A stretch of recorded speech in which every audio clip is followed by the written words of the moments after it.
Hebreos capítulo 9. Ahora bien,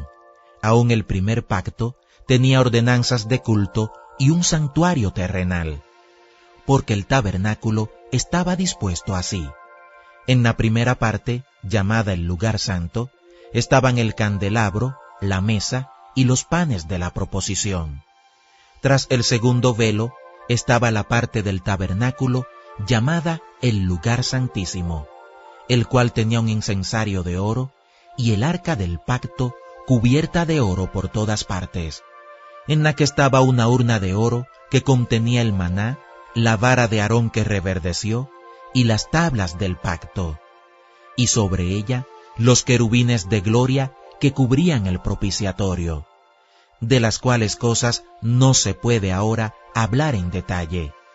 Y así dispuestas estas cosas, en la primera parte del tabernáculo entran los sacerdotes continuamente para cumplir los oficios del culto, pero en la segunda parte, solo el sumo sacerdote una vez al año, no sin sangre, la cual ofrece por sí mismo y por los pecados de ignorancia del pueblo, dando el Espíritu Santo a entender con esto que aún no se había manifestado el camino al lugar santísimo, entre tanto que la primera parte del tabernáculo estuviese en pie, lo cual es símbolo para el tiempo presente, según el cual se presentan ofrendas y sacrificios que no pueden hacer perfecto en cuanto a la conciencia al que practica ese culto,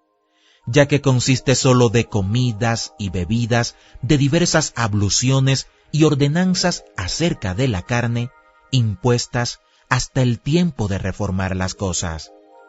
Pero estando ya presente Cristo, sumo sacerdote de los bienes venideros, por el más amplio y más perfecto tabernáculo, no hecho de manos, es decir, no de esta creación, y no por sangre de machos cabríos ni de becerros, sino por su propia sangre, entró una vez para siempre en el lugar santísimo, habiendo obtenido eterna redención. Porque si la sangre de los toros y de los machos cabríos y las cenizas de la becerra rociadas a los inmundos santifican para la purificación de la carne, cuánto más la sangre de Cristo, el cual mediante el Espíritu eterno se ofreció a sí mismo sin mancha a Dios, limpiará vuestras conciencias de obras muertas para que sirváis al Dios vivo. Así que, por eso es mediador de un nuevo pacto, para que interviniendo muerte para la remisión de las transgresiones que había bajo el primer pacto, los llamados reciban la promesa de la herencia eterna. Porque donde hay testamento, es necesario que intervenga muerte del testador,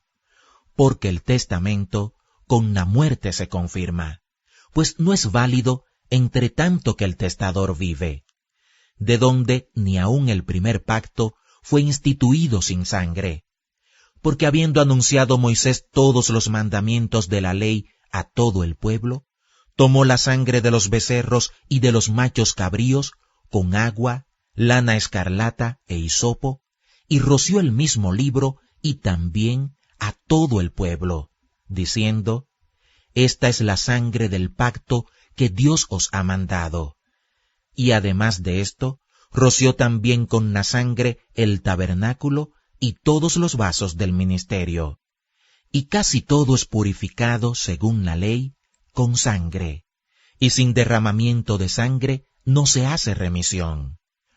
Fue pues necesario que las figuras de las cosas celestiales fuesen purificadas así, pero las cosas celestiales mismas con mejores sacrificios que estos. Porque no entró Cristo en el santuario hecho de mano, figura del verdadero, sino en el cielo mismo, para presentarse ahora por nosotros ante Dios, y no para ofrecerse muchas veces, como entra el sumo sacerdote en el lugar santísimo cada año con sangre ajena. De otra manera le hubiera sido necesario padecer muchas veces desde el principio del mundo, pero ahora, en la consumación de los siglos, se presentó una vez para siempre por el sacrificio de sí mismo para quitar de en medio el pecado. Y de la manera que está establecido para los hombres que mueran una sola vez y después de esto el juicio, así también Cristo fue ofrecido una sola vez para llevar los pecados de muchos, y aparecerá por segunda vez sin relación con el pecado para salvar a los que le esperan.